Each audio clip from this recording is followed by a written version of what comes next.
Je vous montrerai à qui est semblable tout homme qui vient à moi, entend mes paroles et les met en pratique.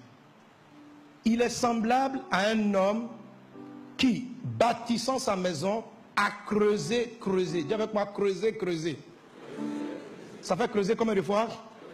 2 fois. Il a creusé. Dis creuser. Alléluia. La Bible dit donc, il a creusé profondément et a posé le fondement sur le roc. Une inondation est venue et le torrent s'est jeté contre cette maison sans pouvoir l'ébranler parce qu'elle était bien bâtie. Verset 49. Mais celui qui entend et ne met pas en pratique est semblable à un homme qui a bâti une maison sur la terre sans fondement. Le torrent s'est jeté contre elle, aussitôt elle est tombée et la ruine de cette maison a été grande. Alléluia. Les questions que Dieu va vous poser maintenant, vous devez vous les poser pour toutes les personnes qui vous entourent et avoir un jugement vrai, basé sur la parole de Dieu, reconnaître là où vous n'y êtes pas encore et demander au Seigneur, je vais aller plus loin avec toi, je vais aller plus en profondeur.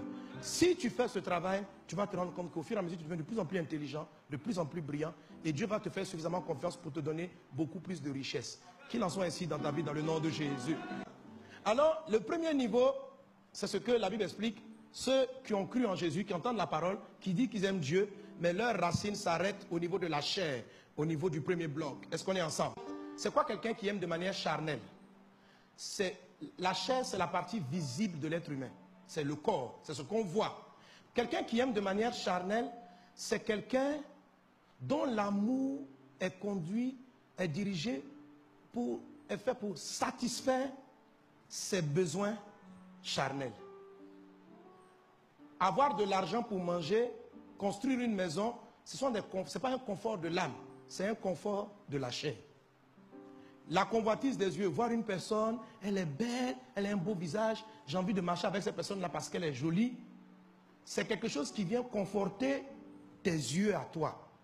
Donc tout ce qui est apparent, tout ce qui est relation entre deux personnes, qui est bâti sur un intérêt visible, manifeste, est un amour charnel. Ce n'est pas profond. Ces genres de personnes-là ne tiendront jamais l'intelligence de Dieu. Elles pourront peut-être être intelligentes selon le monde. Et le monde est devenu comme ça. Tout est intéressé. On marche avec des personnes parce qu'elles nous font gagner de l'argent. On a même un faux vocable là qui est diabolique. Si tu ne m'arranges pas, il ne faut pas me... Donc les gens choisissent de marcher avec ceux qui les font gagner. Je vous assure que c'est diabolique, c'est mauvais. Moi j'ai pris le temps de lire les plus grands riches au monde. J'étais surpris de voir qu'ils avaient compris la vertu de Dieu. La manière dont tu as créé ta boutique, si tu as créé ta boutique juste pour l'argent de la poche de tes clients, pour Dieu, tu n'as pas bâti ton entreprise sur Dieu. Celui qui bâtit son entreprise sur Dieu, il aime les clients. C'est-à-dire, c'est vrai qu'il va vendre son pain, mais même en vendant le pain, elle aime les gens qui viennent dans son magasin. Ça fait la différence. C'est cette attitude-là qui fait que dans le commerce, Dieu va commencer à te parler. Mais si tu es là seulement, mon ami, mon argent, qu'est-ce que je gagne? Tu es charnel. Tu souris avec les gens à cause de leur argent. Pas parce qu'ils sont des hommes. Il y a des mariages donc superficiels. Les gens veulent bâtir des foyers solides. Les foyers peuvent être solides si tu as marié cette femme à cause de son apparence. Si tu as marié sa poitrine, parce qu'elle a une belle poitrine, quand tu la vois, non ma femme, oh là là, beauté de chez beauté. À 55 ans, 20, 60 ans, la poitrine va disparaître subitement, brusquement. Et en ce moment-là, si ton amour était superficiel, tu vas avoir un détachement. Ma soeur, pourquoi tu marches avec ce monsieur? Pourquoi c'est lui tu veux? Pourquoi tu crois que tu es amoureuse de ce frère? Hein?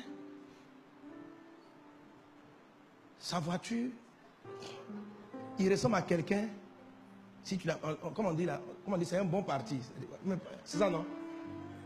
Non, pas grand, c'est-à-dire que les mamans aussi font ça. Hein. Quand la fille vient, elle dit, maman, c'est lui là que j'aime. Elle regarde où il travaille. qu'est-ce qu'il a? Est-ce qu'il peut gérer? Est-ce qu'il peut assurer? C'est parce que les mariages sont bâtis dans ce mouvement charnel-là que les foyers ne tiennent pas. Un amour qui est profond, quand il pleut, quand le tonnerre gronde, la Bible dit la maison ne s'ébranle pas. Pourquoi? Parce que la personne a creusé. Mais un mariage, quand vous n'avez pas pris le temps de creuser, une relation que vous n'avez pas creusée est superficielle. Dieu ne bénit pas ce genre de relation. Dieu ne bénit pas les gens d'entreprise où on ne sourit qu'avec les clients qui ressemblent à ceux qui vont nous apporter l'argent et on méprise ceux qui ne vont pas nous apporter de l'argent. Dieu n'aime pas ce genre de choses. C'est de la discrimination. Dieu n'aime pas cela. Dieu n'aime pas dans une église où on favorise forcément les riches et on défavorise le pauvre. Et les gens souvent se plaignent. Mais quelle est ton attitude vis-à-vis des gens? Ne juge pas les autres. Et toi-même, avec qui tu souris? Pourquoi il y a des personnes, dès que tu les abordes, tu dis vous. Il y en a d'autres, tu les as vus la première fois. Dès que tu parles, toi là. Pourquoi tu dis toi là? S'il avait changé d'habit, est-ce que tu aurais dit toi là? S'il venait en voiture, est-ce que tu aurais dit toi là? Est-ce que tu lui aurais pointé le doigt comme ça? Et pourquoi à d'autres tu ne pointes pas le doigt comme ça?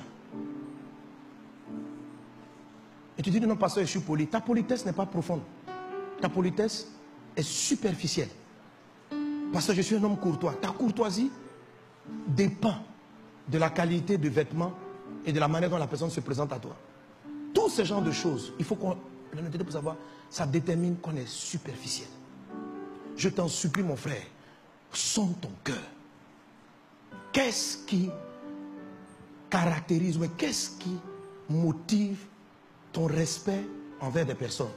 Ton sourire, ta joie, ta disponibilité à accueillir les gens.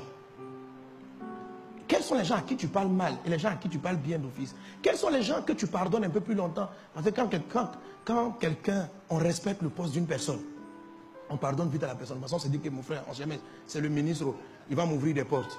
Il va m'ouvrir des portes. Il va m'ouvrir des portes. Le ministre doit se rendre compte, toi-même le DG là, tu dois te rendre compte que ce n'est pas toi qu'on respecte. C'est ton poste. Il faut perdre le poste, tu vas voir. Le collègue qui t'appelait, oui, attends, vous êtes tellement intelligent. Tu vas voir qu'il va changer sa bouche, il va te tutoyer tout de suite. Que nous ne soyons pas de cette sorte-là. Que Dieu nous donne d'aimer réellement profondément. D'aimer Dieu. Amen. Pas pour la matière. Jésus-Christ nous aimait profondément. La Bible dit, qui nous séparera de l'amour de Christ? Avant que tu ne naisses de nouveau, Jésus t'aimait. Tu étais voleur, tu étais pécheur, tu étais adultère, mais il était déjà fan de toi. Jésus nous aime sans condition. Dans le livre de 1 Corinthiens 13, la Bible dit, l'amour ne cherche pas son intérêt. Les types d'amour qui cherchent leur intérêt sont justement des amours superficiels. Des amours des types de relations qui sont superficielles. Alléluia.